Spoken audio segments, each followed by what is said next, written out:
सवाल नंबर 2, एक सिक्का 2 बार उछाला जाता है, कम से कम एक पट, पट का मतलब टेल, प्राप्त होने की क्या प्रायिकता है। बच्चों इस सवाल को आप कैसे लगाइए, देखिए 2 सिक्के हैं तो समष्टि हमारी क्या बनेगी, देख लो, कुल समष्टि हमारी बनेगी, तो मान लो हेड हेड दोनों में आ गया, और एक में हेड फिर टेल, और फिर हमारा टेल फिर हेड, और फिर हमारा टेल और टेल, ठीक है।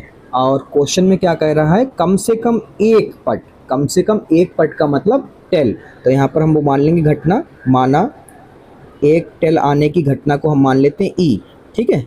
तो ये हो गया ई यानी कि इवेंट, इक्वल टू आपका हो जाएगा हेड टेल, ठीक है, फिर टेल हेड और फिर टेल टेल, कम से कम एक, ठीक है। तो ऐसे कितनी आई हैं, 1 2 3, तो नंबर ऑफ इवेंट कितने बने हैं, 3, ठीक है। तो यहाँ पे लिख लो नंबर ऑफ इवेंट आपके बने हैं 3।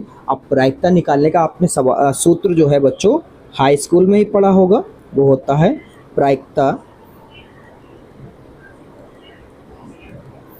प्रायिकता निकालने का सूत्र आपने हाई स्कूल में ही पढ़ा होगा, वही सूत्र सेम लगेगा, प्रायिकता P equal to number of event upon number of समष्टि, ठीक है, यानी कि चांस। तो यहाँ पर हम लिखेंगे, ये आपको दिया है 3 और ये है आपके पास 1 2 3 4, 4, ठीक है, 2 सिक्के थे 2 बार उछले तो कितना आएगा 4, ठीक है। तो यहाँ पर हो गया 4, ठीक है, यही आपका आंसर, क्योंकि ये कटेगा नहीं, ठीक है।